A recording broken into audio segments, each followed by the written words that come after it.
If you're a lineman in charge of keeping the lights on, Grainger understands that you go to great lengths and sometimes heights to ensure the power is always flowing, which is why you can count on Grainger for professional-grade products and next-day delivery, so you have everything you need to get the job done. Call 1-800-GRAINGER, click Grainger.com, or just stop by. Grainger, for the ones who get it done. Blog Talk Radio.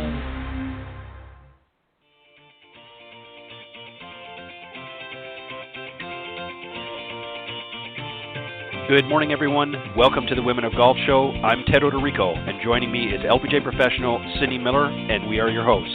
We're broadcasting live every Tuesday morning from 9 to 10 a.m. Eastern here on the blogtalkradio.com network, bringing you some of the best golfers, teacher professionals, and entrepreneurs helping to elevate women's golf. We're so glad you decided to join us this morning, so grab your coffee and let's get started.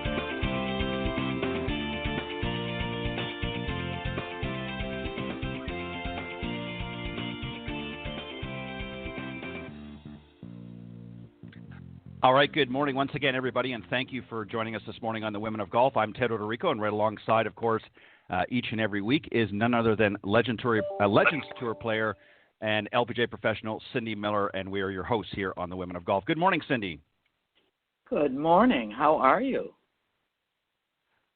Cold.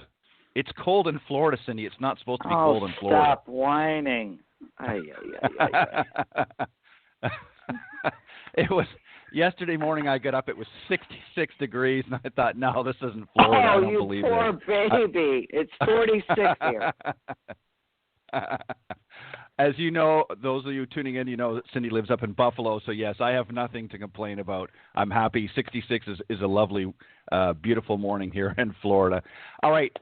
We got a great show for you this morning. We're going to be joined here in just a moment by a very special guest from the Symetra Tour, Anna Redding. She's going to be joining us here. And then a little bit later on, C and I are going to enter once again into the no BS zone. And happy October, everybody. We're, I don't know where this year is going, but it's going by fast. All right, just to remind everybody that Women of Golf is brought to you by the iGolf Sports Network and Golf Tips Magazine. iGolf Sports is a live stream broadcast and media production company providing top-quality programming designed to attract the golfing enthusiast. And Golf Tips, the game's most in-depth instruction magazine, offering insightful reviews on the latest equipment, tips from top PGA and LPGA teach professionals, all designed to help improve your game from tee to green. So subscribe today. Go to golftipsmag.com. All right, as I mentioned, Cindy, our special guest joining us this morning is Anna Redding. She was born in 1997 and is a native of Concord, North Carolina. She finished tied for 26th at the inaugural Augusta National Women's Amateur. So we're going to talk to her about that and more. And she finished 80th in the 2019 LPGA Q Series to first earn her Symetra Tour membership as a 2020 rookie. So this is her first year on the Symetra Tour. And she also, something notable, is she raised over $20,000 for the, and I'm hoping I'm pronouncing this, Tenwick Mission Hospital in Kenya through her Birdies for Babies project as a high school senior in 2014. So already looking to give back to those in need. So, Cindy, let's welcome our very special guest, Anna Redding. Good morning. Good morning. Thank you all so much for having me. We are thrilled you are here. This is awesome. I've thanks. only done one other radio show, so I'm very excited.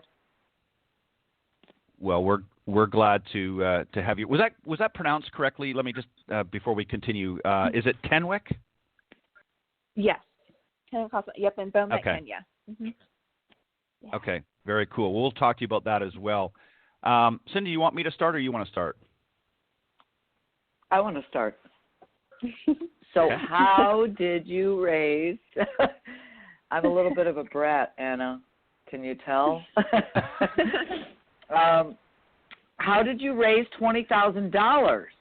Did you make that many birdies? I did. Well, not 20,000 birdies, good gracious. So in my senior year of high school, for my 3-month high school season that fall, I got a bunch of donors who would sponsor me per birdie for just those high school matches. So people could either donate per birdie. It was like $1, $5, $10 per birdie, or they could just make a one-time donation. And the goal was to buy a neonatal incubator for the babies born prematurely. And so the goal was hopefully up there into the 20,000s. And so I made like 60 birdies and then like 3 eagles. Wow. And I was very Holy motivated. Cow. It was a lot.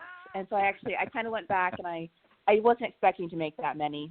So I went back to the people and I was like, this is more than I thought. Please just, donate how much you would like to. And a lot of people still donated what their original little sponsor was. So it was phenomenal. And then my first year of college, over my winter break, my dad and I, he's been down there a few other times on mission trips. And so we went down my senior of my first year of college to visit and to see the neonatal incubator at work. And it had a premature baby in it, and it was very emotional. Oh, to kind of see that God impact. bless Oh, you. wow. Wonderful. Mm-hmm. Wow, that's awesome. Mm-hmm. That's more important than playing, but that's okay. Ted, go ahead. Good girl. Yeah, well, I it think was I don't know. special. I don't know how you follow that, Cindy. I mean, that's who cares about golf at this point? I mean, that's incredible. Right? Congratulations, Anna.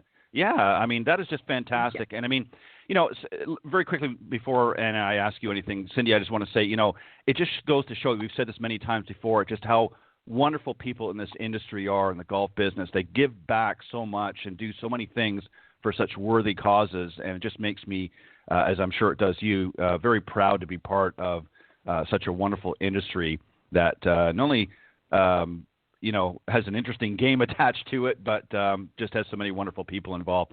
All right. Off air, we also discovered that you were in the inaugural Augusta National Women's Amateur, which was very, very exciting. So let me ask you, first and foremost, tell us a little bit about your experience at Augusta National. Had you ever been there before, whether just watching a tournament or what have you? And if not, what was your experience when you first walked out on the first tee at Augusta National? How did it feel? So I was lucky enough to play it once in high school. It was my senior year of high school in November. So it was still in wonderful condition and spectacular, and just walking around the grounds, it takes you someplace else. It's just amazing. But then coming and getting an invite to actually compete at Augusta and playing it in April before the Masters, I mean, just all the azaleas were blooming and everything was just in literal perfect shape. I mean, there was probably not a piece of grass out of place. And it was amazing.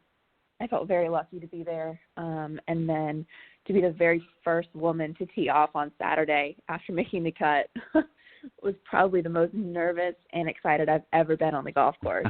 I mean, to the 4 legends, they did honorary tee shots. And then literally right after they hit, they're like, okay, next on the tee, Anna Redding. I'm like, oh, my goodness, I'm supposed to follow that. Aye, aye, aye. There's like 3,000 people on the tee, and that's as many people have ever seen me hit a golf shot. And it was wonderful. I just wanted to get it in the air, and I did, and I couldn't stop smiling that entire day. Well, Anna, let me just say, if you keep racking up birdies like you did for the Mission Hospital, you might be one of those legends one day doing that very same thing. So you got to keep it going. So I want to ask you this question because actually this is perfect timing, because in about a month's time we're going to be actually, because of COVID this year, the Masters is not going to be played until November for the very first time in its history. So being that you have played in November, tell us what the course was like. Obviously, you've seen what it looks like in April when everything's in bloom. What's it going to be like, do you think, for the players playing in this year's Master? What can they expect? I mean, it's still going to be so tough. The greens were still really fast. We had, course caddies helping us out. And those greens they're just mind-blowing. I mean, I was really having to trust my caddy in April and when I had played it in high school, with where, those greens were going to break. And so, it's going to be beautiful. I don't know. The azaleas won't be blooming in November, but everything else is still just going to be perfect in the condition. They do such a wonderful job, and they really live up to the hype. So I will be amazing, I'm sure. Well, and I think also, too, people don't realize this, and I was talking last week with my friend, and one of the things that he mentioned, and I never really thought about this, but more than likely the wind is going to be blowing out of the north.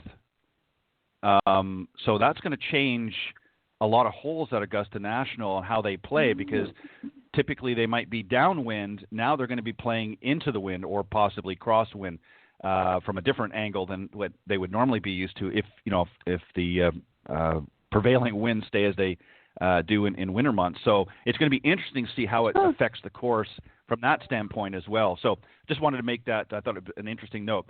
So this past weekend, Anna, was the Symetra Classic, and you finished third in the tournament. How would you rate your play overall? How did you feel you played in this last weekend's tournament? Obviously, I know you didn't win, but you obviously played well to get into the top three. So what do you feel was your overall game? So it's funny because my dad had actually asked me that exact same question. He's like, how would you rate your play this week out of 10? And physically in my game, I ranked that like an 8.5. And then he was like, okay, well, what about the mental side? And I'm like, you know what? That was probably like an 8.5 too. Because I had two really strong rounds to start. I shot 5 under in the first round and the second round. And that third day, we just had a lot of wind and some rain, and so I shot even, which I was really proud of, but kind of struggled a little bit mid-round. But it was really consistent, and to have just see some great consistency, and that was my second top 3 this season so far. So I felt really strong after my performance. What do you think, was there a part of your game this past weekend particularly that you think held you back from finishing number one? What was part of the game, do you think? You mentioned a couple things, but was there an area of your game that you feel in your own mind that I don't want to say let you down, but just wasn't as solid as you would have liked it to have been? Yeah, with the it was really just the third round, with our fourth round being canceled because of all the rain that Florida was having. It was really windy, and I just wasn't quite trusting my iron shots with that wind. So that's kind of what didn't quite propel me under par that third round. But other than that, it was really consistent. But there's those irons, that third round was a little shaky. Yeah, wind can play some havoc on you if you're not expecting it, especially if, I think if you're playing, the first, as you said, the first 2 rounds were somewhat normal, and then suddenly you've got a windy day and you're not really prepared for it as much as you think, and suddenly the ball starts doing some things you weren't expecting. Cindy, go ahead. Mm-hmm. I'm going to change the subject. What was your major in college? I was a sociology major. Huh. And why did you major in that? It was the thing I most enjoyed when I was taking my general classes that first year. And I kind of like to read and to write over my math. And so that was the major for me. And I really enjoyed it. Huh. What do you like to write? Well, I don't write much anymore, but just kind of writing about the articles that we had to read and just kind of analyzing kind of just how people interact. I enjoyed that over, equations and such. I like to just kind of read and let my imagination run wild a little bit. Well, that's kind of cool. What do you do for fun on the tour? Well, I read a lot, if you couldn't have guessed. So I'm in the middle of a very neat book right now called The Starless Sea. And then over quarantine, I learned to knit. One of my best friends was like, we're going to learn how to knit. And so she taught me. So I've been doing some scarf making while on tour a little bit since we really can't go out. That's awesome. So, what have you found the most difficult part of being a rookie on tour? especially with this year kind of being the year that it is. It's the travel and kind of trying to find my group of friends has been a little bit harder this year because we really aren't allowed to go out to eat or really, socialize too much. So it's a lot of takeout and bring it back to the hotel and just, read or knit. So that kind of has been the hardest thing so far. But I do have a few good friends that I knew from college that are on tour and a few people from my area that are great when I have a lot of questions to ask about what's going on. So I'm excited for next year when we've got a full season. I can really kind of work on traveling and meeting some more friends and that kind of thing. Awesome. Ted?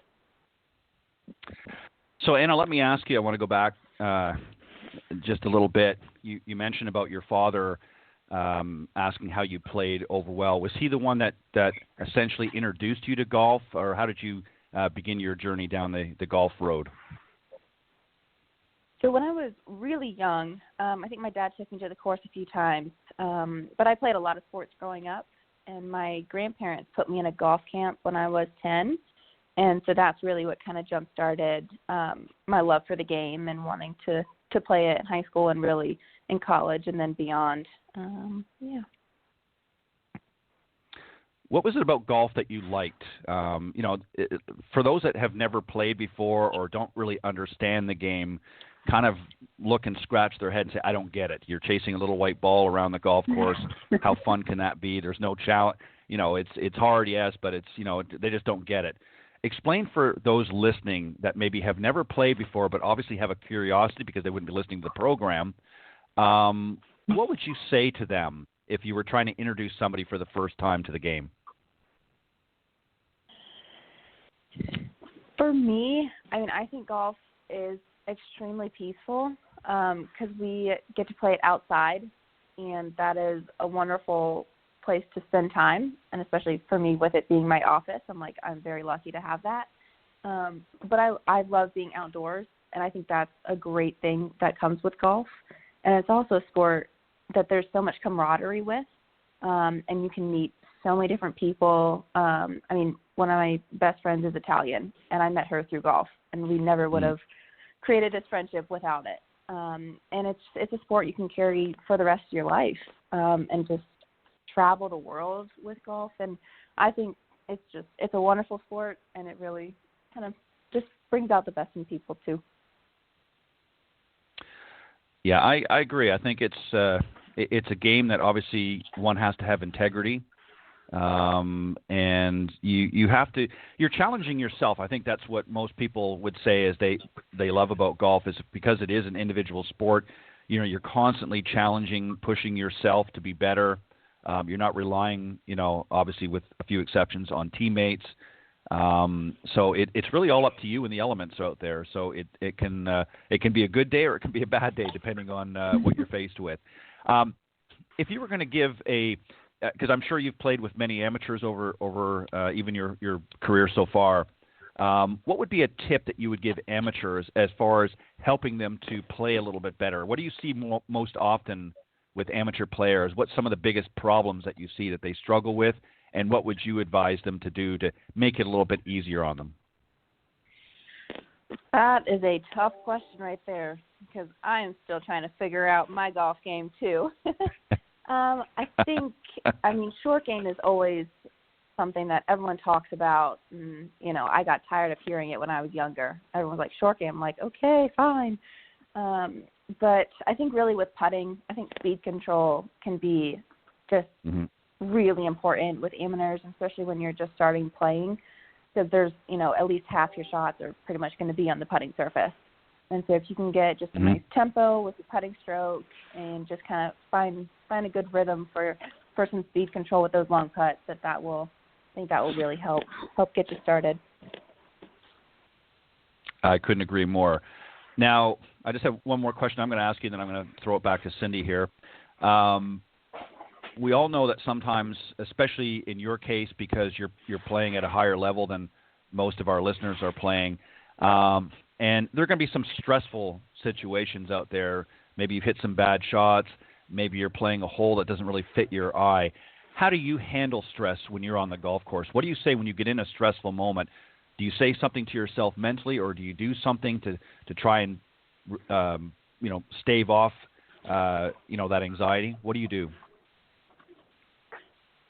Yeah, so I started working with a sports psychologist named Brett McCabe my last year and a half of college, and so I still work with him now. And one of the really big things that he's helped me with is in those situations where, I hit a poor shot and now I'm kind of in a sticky up and down, or just a shot I'm not super comfortable with, is that each shot is a challenge, and you're just going to work on overcoming that challenge right in front of you right then. And then whatever it is, just fully commit to it and do it. So whether it's, technically the right shot or the right club or whatever that maybe someone else would use, whatever you choose, be fully confident in it and committed, and then just try and overcome that little challenge that's in front of you.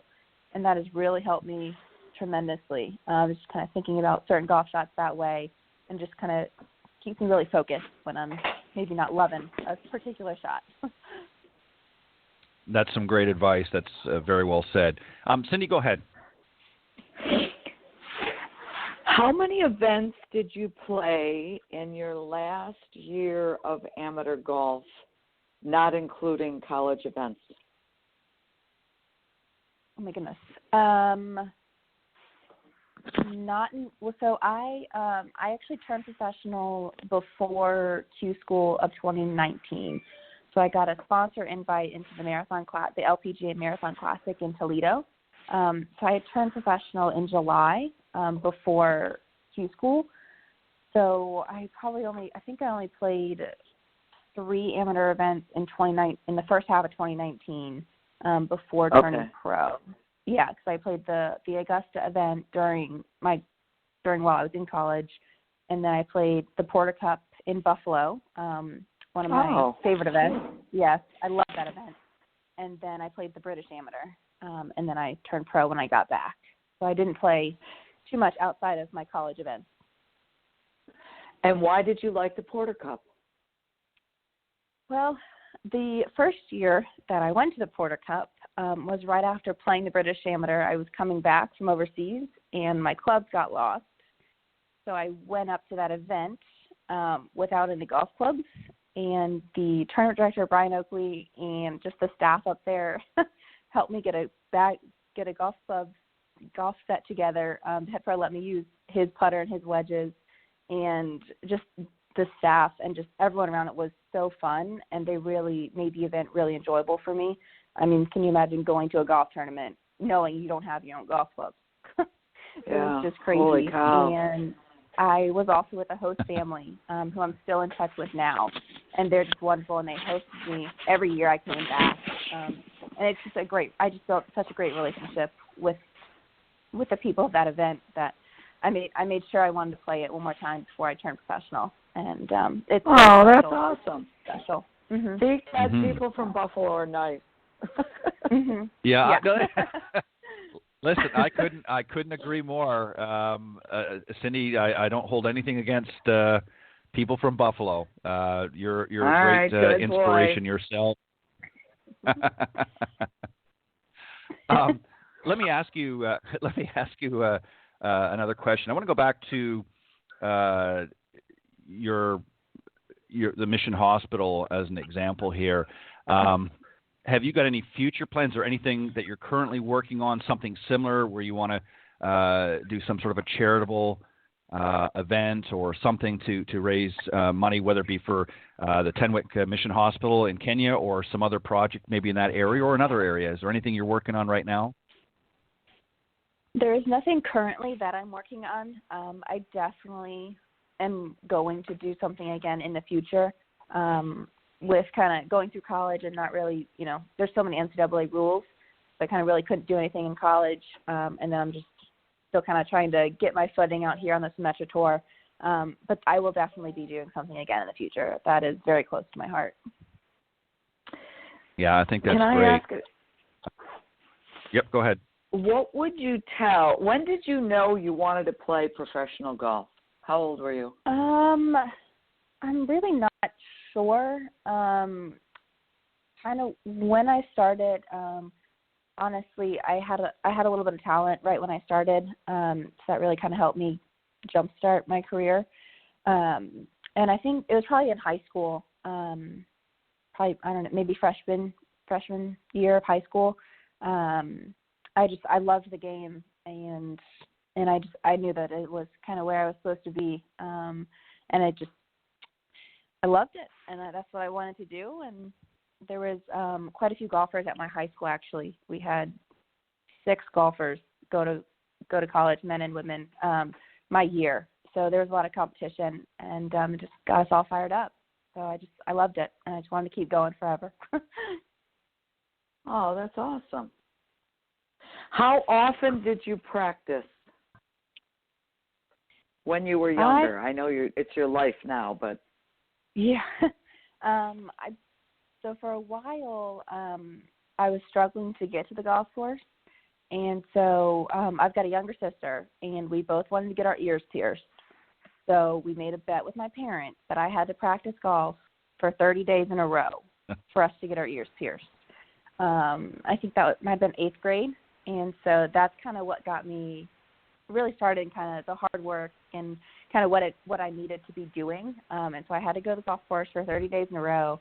And then after that, I was like, okay, this is what I want to be doing. And that really kind of got me started. But now I probably practice 6 days a week. I make sure to take an off day just for my body and just, for the mind.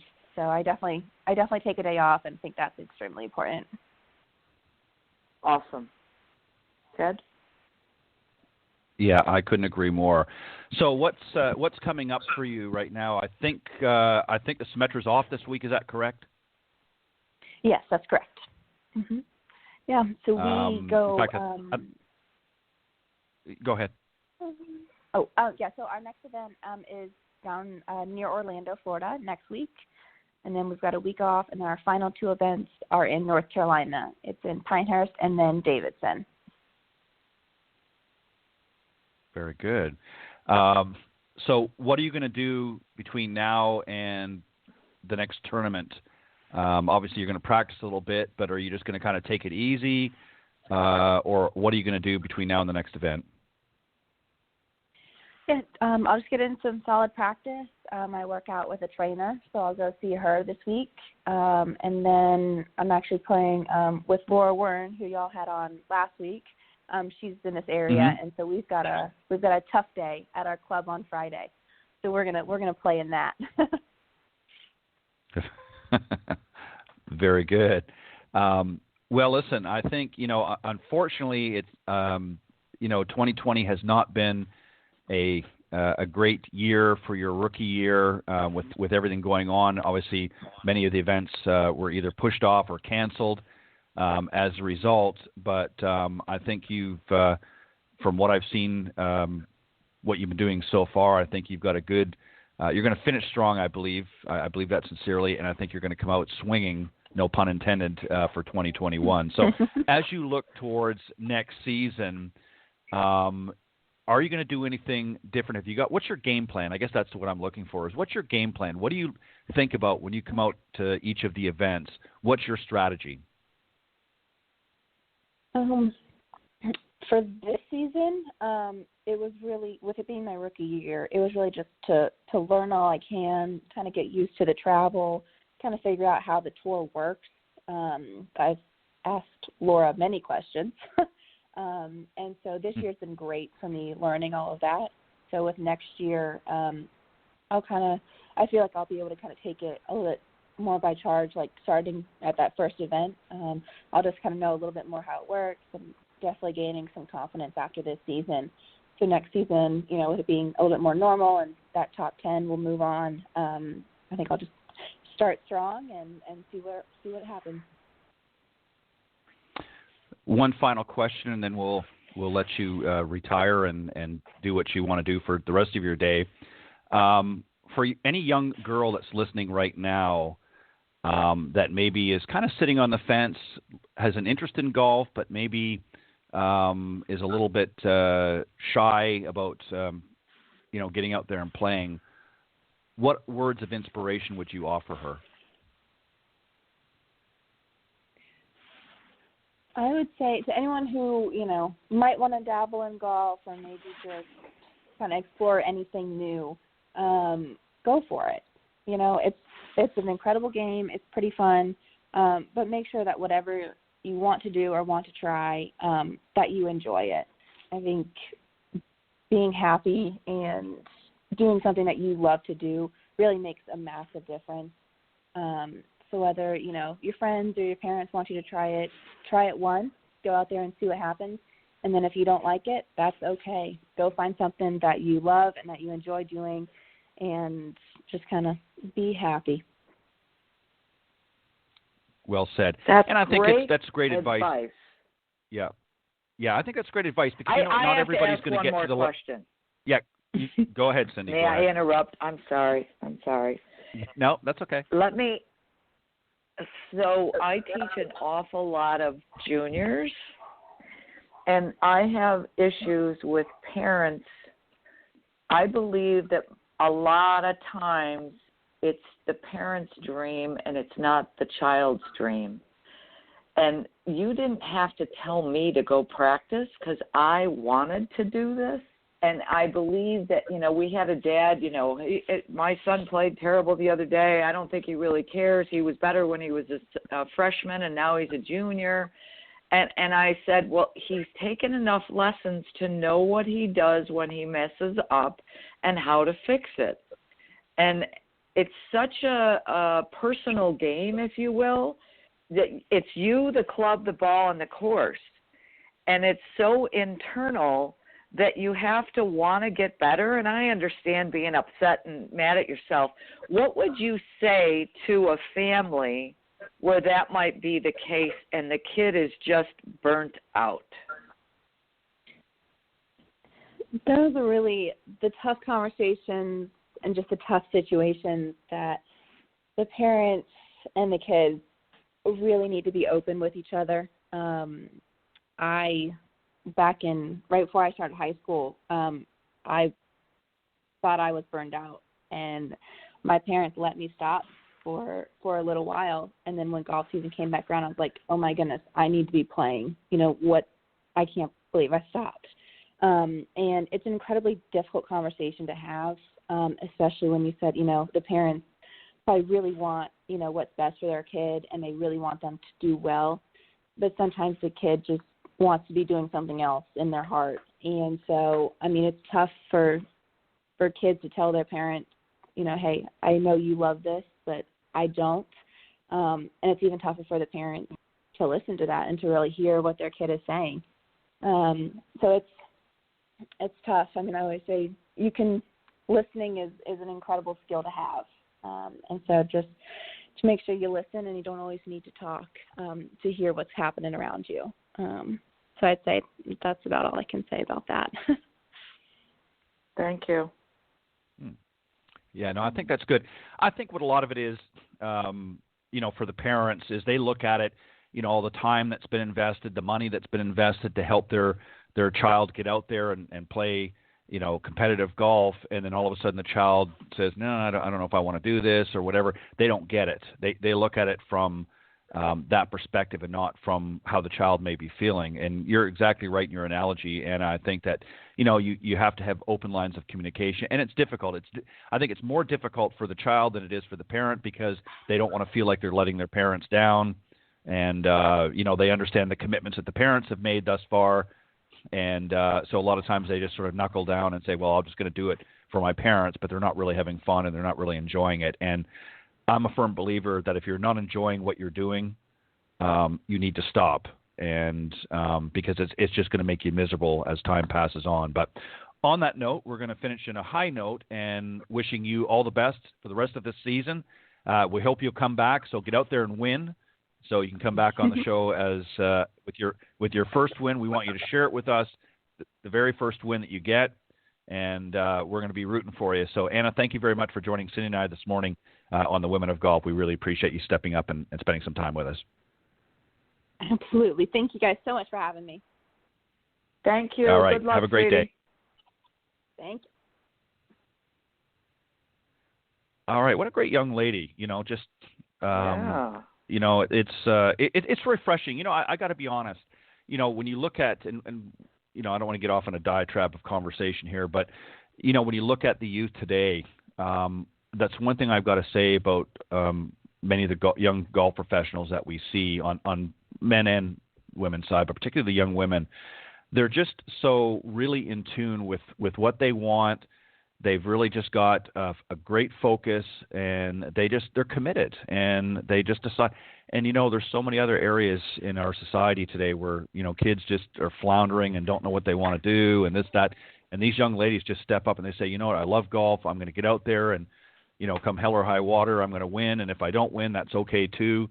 I'm just going to try a little bit harder the next time. And just very inspirational to hear some of these stories from some of these young ladies, and just kind of hear a little bit about how they feel as opposed to just about their golf game. So very interesting discussion. All right, we're going to zip into the no BS zone, and I originally had some other questions lined up, but I'm going to go to this one here because I think that, and we'll get through as many because I know we're running past a little bit of our time here, but these are 10 bad golf swing mistakes that many of our high handicappers make. And the first one, I think, Cindy, is a weak grip. The grip is so important. We see sometimes folks might even have an overly strong grip, but weak grip tends to be the more common, which ultimately, if their grip is really, really weak, tends to open up the club face at impact, causing a big old slice or the big old banana ball as we hear it. What do you do, Cindy, with the students that are having that problem? Obviously, you're showing them the proper grip, but do you strengthen a little bit more to start them off with and then dial it back, or what have you found to be successful?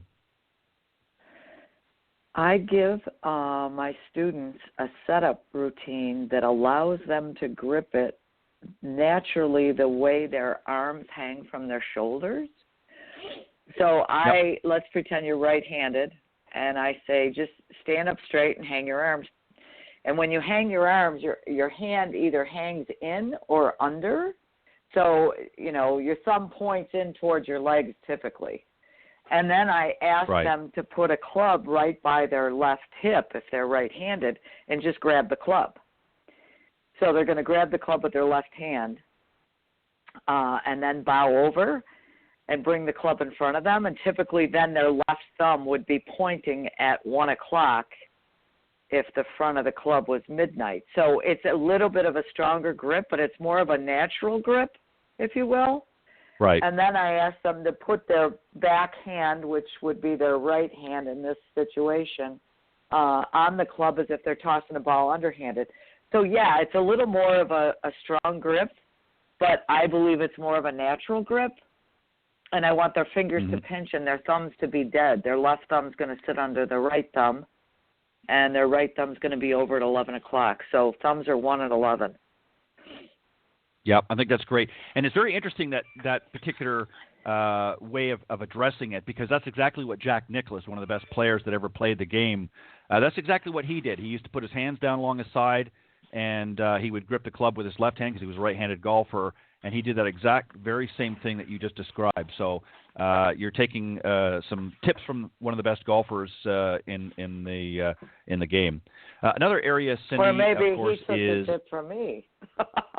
Yeah, listen, that's right. We may have to reach out and get him on the show and find out exactly was that of his own accord, or did he steal that from the ever popular Cindy Miller?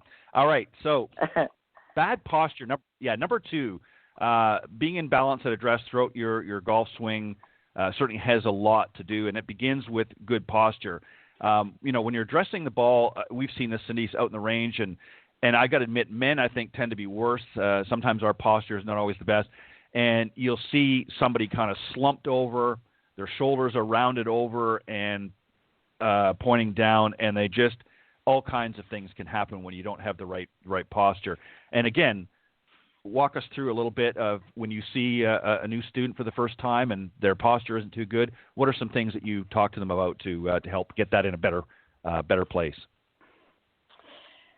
Well, a lot of people are told to sit and pretend they're sitting on a bar stool. And I tell them pretend they've already been on the bar stool and they're now hanging over throwing up. So I call it partial. I call it partial puke. Partial puke. So they're bending from the waist, bending over from the waist, so that their arms can hang freely, so they can swing, and then their knees are only cracked and the weight's on the balls of their feet. So posture is a huge big deal. If you're sitting, you can't swing. You're going to sway, and then you're going to hit it all over the place. So the grip and the posture have to be good, or you can't hit the shot. I think most golf instructors or coaches would agree with this. I think when you talk about the fundamentals of the game, everything from grip and posture, and as we've mentioned so far, if there's a problem in those areas and some of the others we'll mention here in a minute, you can pretty much isolate why they're not hitting the ball very well. Posture can create, again, I remember growing up, imagine you're sitting on that bar stool. I haven't heard yours. I'm going to have to start using that because some of my corporate clients would probably love that one. And I'm sure some of them have been in that position. But you're exactly right. You cannot swing the club properly if you haven't set up in a good posture. So that's extremely important. The other thing, too, that I think a lot of amateurs do is they don't utilize the equipment properly. And what I mean by this, particularly with their irons, is they try to lift, or sometimes we refer to it as scoop the ball. When you're using your irons, you're trying to you're hitting down on the ball, and it's the club face itself that will actually get the ball airborne. Cindy, that's an area, too, I think we get a lot of topped and bad shots from this because they're trying to scoop the ball up, especially when they're close around the greens. They're trying to lift up on the ball instead of hitting down on the ball. What's some good tips that we can give the folks for that? Well, to make the ball go up, the club's got to go down. You need to be bowing over to be able to swing the club back and forth and up and down. And so I tell people not to look at the ball, because when you look at the ball, if you're an athlete, most times you're going to hit what you're looking at, which is the top of the ball. Mm-hmm. So I ask students to put the club 2 or 3 inches behind the ball and maybe put some grass, extra grass, or a piece of paper or some garbage behind the ball, and your job is to swing the club back and get the garbage. And I've had people say, oh, well, you want me to hit the ball? And I'm like, you will hit the ball if you hit the garbage. Your job is to hit the garbage. And they're astounded, because everybody's telling them, keep your eye on the ball, you got to hit the ball. And that's what they try to do, is hit the ball, and then the ball doesn't go, and then they get frustrated. So I would tell you to brush grass before the ball, and the ball will always go up. I couldn't agree more. That's another interesting tip as well. A lot of times what I used to do, and I found this always helped as well, because you're right, looking at the ball, particularly most golfers look at the back of the ball, which, again, tends to create hitting fat. So, something my father always taught me is he said, especially when you're hitting with your irons, he said, look at the front of the ball. Because funny enough, it actually causes you to try to swing through to the front of the ball, or sometimes even a little bit ahead of the ball. And again, it helps create that downward impact position, which is what you want to be able to get the ball to go airborne. So don't scoop and try to lift the ball up. Let the club do the work. Number 4 on here is too much tension in hands and arms. One of the greatest ways to lose distance, Cindy, is to hold the golf club really, really tight. We always hear about this, imagine you're holding a baby bird in your hand. I never really like that one. I think it gives the impression of a little bit too soft. But tension is another thing. You want to mention something about that as well? Well, I want your fingers to pinch, but your thumbs to be dead, because the club head has to be able to swing. I think so many people are told, keep your arms straight and don't use your wrists. And the only way to get club head speed is if you allow the club head to swing. And so you've got to let the club head move without coming out of your fingers. So I would say to you, yes, I don't want you to hold it, a baby bird. That's too light. It's going to go flying out of your hands. Fingers pinch, thumbs are dead. Swing it back and slap it through. You got to let the club head move. Yeah, exactly. And also, too, if you've got too much tension, if you're gripping the club too tight and you've got too much tension, particularly in your forearms, you're not going to feel the weight of the club head, and you want to be able to feel that. You want to feel that weight so that when you're swinging it, you'll know where it is in the swing, and that's important. Number 5 is bad balance, which sort of works obviously with posture. If you've got a good posture set up in that, it's easier to help towards keeping balance. If you're not able to hold your finish, and that doesn't mean you have to hold it for an hour, but if you're swinging through, you've hit the ball, and you're falling back on your again, for right-handed golfers, if you're falling back on your right foot because you're not able to maintain your balance, that means you're not actually swinging through the ball. You're actually hitting at the ball, and you're kind of just toppling over. So having that good posture is also going to help you maintain your balance. And a good test of that is, are you able to hold your finish for a few seconds after you've hit the ball? And if you can do that, that's usually a good idea that you're able to get good balance in your swing. The other thing, too, is always, we always hear about, where your weight should be on your feet in a normal setup. And they should be not on your toes, towards the front of your feet, on the balls of your feet, and not on the heels. Again, if you're sitting on that bar stool, they're going to feel like they're on your heels. That's not a good balance either. So you want them more to the balls of your feet, not on the toes, on the balls of your feet, in order to maintain a good posture and to maintain good balance. Another one is, this is actually number 7. I'm going to skip one here just for sake of time, and that is coming over the top. We hear this all the time, but what does it really mean? So much, of golf terminology doesn't sound very logical. But over the top means that you're swinging from out to in, cutting across to the inside, typically producing a pull or a slice. This is another one, Cindy. A lot of people are swinging back. What are some of the causes of coming over the top, and what do you try to do to help some of your students to not do that? Typically, their arms are too tight, and they pick the club up, and they don't swing it back. And when you don't swing it back, the only way to come down is to come from top to across it. They call it outside in. And so the ball will start, if you're right-handed, the ball will always start left of your target.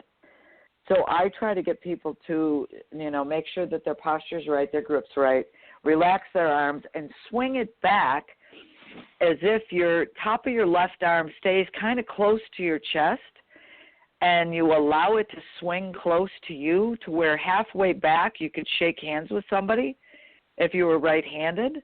So the face has to open up a little bit, and the arms have to be relaxed, and you got to allow it to swing back, back in and out on the way down. So it's basically just being too tight and thinking you've got to keep that arm straight, which doesn't allow you to swing it. It allows you to pick it up and come over it. So relax your arms. Exactly. And swing. Yeah. What people don't realize is, and everybody's different, of course, but your body is able to actually swing naturally. And again, as you mentioned with the grip drill, you talked about having your hands hang down beside your body. Your thumbs may point in a little bit, or conversely may point out, depending on how you're built. So use your body as it was designed. Don't try to force things that your body is not able to do. And everybody can swing a golf club, but everybody is going to swing a little bit. It's going to be, or it's certainly going to seem a little bit different, just because our bodies are different. Our body size, our body height, and so on and so forth is different. So once you're able to isolate that, and that's where your teach professional or your coach can come in and help you with some of that, you're going to be, if you look at over, Cindy, if you look at over the history of the game, not so much in today's game because, there's more of that modern swing where everybody kind of looks the same. But if you look back 20, 30 years ago, from some of the greats of the game, both men and women, nobody's swing really looked the same. I mean, there were certain components that obviously had to be there, impact and so forth. But generally, everybody had somewhat of a different swing because their bodies were different. So, you have to take that into account, and you have to be able to swing the club. You're not trying to hit the ball. You're trying to swing the club. The ball simply gets in the way of the club face, and that's essentially what it is. And if you can learn to swing the club, I always found for me, and in practice swings, my father used to joke with me and always said, you have a great practice swing, but he said when you get in front of the ball, something seems to happen. It changes. And that's true, I think, for a lot of golfers, Cindy, is that for some reason the ball. So what I used to do is to get a better sense is when I took my practice swings, obviously when I'm on the practice tee or on the range, I'm not doing this out in the golf course because I'm trying to be mindful of time, but is I would actually close my eyes so that I could actually feel how my body was moving, feel the different, areas of the swing and how they were all put together in that. And then when I would step over the ball, then I would imagine how that felt. I wouldn't care what it looked like. I wanted to know how it felt. And for me, that works. So feel can be an important factor as well, is how it feels. And it's going to feel differently in many cases for most golfers. So don't try to, don't worry about what somebody else is doing. Just try to feel your swing. Another one is finding the correct ball position, Cindy. This is another one too. There's a couple of different camps on this one. There's some that teach keeping the ball in the same position and, for every club with the exception of the driver. Others, talk about having it up a little more forward towards the left heel for your driver and then slowly inching it back to about the center of your stance for your shorter clubs like wedge and so forth and that. I think it really depends, again, on your body type. What are your thoughts here with ball position? What do you typically try to get your students to understand? I tell them when they bow over and puke after they grip it with their left hand that wherever the club falls is where their feet should be. And what will happen is if you do that, your ball position will be perfect right at the bottom of the triangle that your shoulders and your arms make. So I tell people, make sure, that you allow your arms to hang, and once you bow over, it's going to be right at the bottom of the arc, and it's going to be perfect. Right. So yeah, it's going to be up a little bit with it's going to be up a little bit with the driver, and it's going to be back a little bit with the irons, but it's not, way back on your right foot, and it's right. It's really somewhere around the front foot almost all of the time. Right. And something else to keep in mind that a lot of people don't understand is if you typically have your feet, let's say we're talking about your irons here, about the width of your shoulders, and you have that ball position, if you then widen your feet, but you keep the ball in the same position, it is actually going to change. It's going to appear like it changes. So you got to be mindful of that. A lot of times we'll see people that will put their ball when they're hitting their driver, as an example. They've got it up by their left heel, but they've widened their stance. The ball position is actually not going to be technically right off the left heel for right-handed golfers. It's actually going to be inside a little bit further because you've now widened your stance. So if you're trying to get more distance and you're widening your stance, you don't want to put the ball right off the left heel because the problem is it'll actually open up your shoulders. So you've got to adjust for that. So if you're keeping it the same distance, if your feet are the same distance apart, that's one thing. But if you start widening them to hit the ball a little bit further, let's say with your driver, you've got to be mindful of that. And that's why if you look at, Cindy, and I know you know this, if you look at some of the tour players that take a really wide stance, the ball might actually be technically a couple of inches inside their left heel because what they've done is they've widened it. So they've had to move the ball position. Otherwise, they're going to be reaching for the ball. So you've got to be really careful. So I always recommend that you kind of keep it the same width, whether it be for your irons and or your driver might be slightly wider, but you keep the same width day in, day out, because when you start playing with that, it can kind of throw things off a little bit. So this is why it's important to connect with a great teaching pro or coach to help you go through that. So these are just some tips. There was 10 of them, or a couple I didn't do, just to stay on track for time. But I think that a lot of amateurs, some of the things that we just talked about, Cindy, a lot of amateurs have problems with this, and this is why it's so important that you need that expert set of eyes to come out there and help guide you through some of these different things that we talked about. So, I think we hit it out of the park. So we want to thank once again Anna Redding from the Symetra Tour for joining us on the show. Best of luck again, Anna, in your career, and we hope to see you back real soon. And we want to thank everybody for tuning in this morning to the Women of Golf. On behalf of Cindy Miller, I'm Ted Odorico. Thanks, everybody, and have a great week. Thanks, Cindy. Thanks, Ted.